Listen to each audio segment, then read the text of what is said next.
Sadio Mané fait partie des probables vainqueurs du Ballon d'Or France Football avec Karim Benzema. Le seul Africain ayant remporté cette prestigieuse récompense européenne en 1995, George Weah donne ainsi des clés à l'international sénégalais pour remporter ce titre devant ses concurrents. Interpellé sur ses potentiels héritiers, l'actuel président de la République du Libéria estime que des joueurs africains comme Sadio Mané et Mohamed Salah ont des qualités pour remporter le Ballon d'Or européen. Mais pour en arriver à cela, il leur conseille d'éviter de faire de cette distinction une obsession. Ils devraient plutôt se concentrer sur leur performance et essayer de s'améliorer davantage. Il ne faut pas qu'ils se mettent la pression inutilement. Je leur conseille de travailler et essayer de faire de bons matchs, indique George Weah. Prenant son exemple, l'ancien joueur du Paris Saint-Germain et du Milan AC révèle que lorsqu'il jouait au football, ce n'était pas pour remporter le Ballon d'Or, c'était plutôt pour nourrir ma famille. Je me suis toujours battu pour sortir ma famille de la misère. C'est ainsi que j'ai été récompensé du trophée, déclare-t-il. L'ancienne star du football libérien est catégorique. Pour gagner le Ballon d'Or, la règle d'or, c'est le travail et la discipline. Créé en 1956 par l'hebdomadaire France Football, il était jusqu'à l'édition 1994 réservé aux joueurs européens évoluant sur le vieux continent.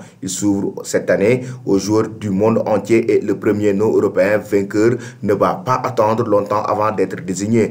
Grand sourire, casquette noire et visée sur le crâne et large veste imprimée sur les épaules. Le lauréat pose fièrement sur la couverture de France Football à côté de son trophée, une création de la maison de bijouterie française Mellerio. Le Libérien George Weah devient à 29 ans le 40e Ballon d'Or de l'histoire. Au terme de sa belle année 1995, il est élu avec 144 points devant l'Allemand Jürgen Klinsmann 108 points et le Finlandais Litmanen 67 points cette même année. 1995, le Libérien rafle presque tous les titres individuels. Ballon d'Or africain, joueur africain de l'année par la CAF, meilleur joueur d'Europe et joueur de la FIFA de l'année. Mais curieusement, l'année 1995 n'est pas synonyme pour George Weah de titre majeur à la fin de la saison 1994-1995. Il ne réalise que le doublé Coupe de France, Coupe de la Ligue avec le Paris Saint-Germain. C'est surtout en Coupe d'Europe que l'enfant de Morovia marque les esprits et s'envole vers le Ballon d'Or en scorant à 8 reprises en Ligue des Champions, dont un but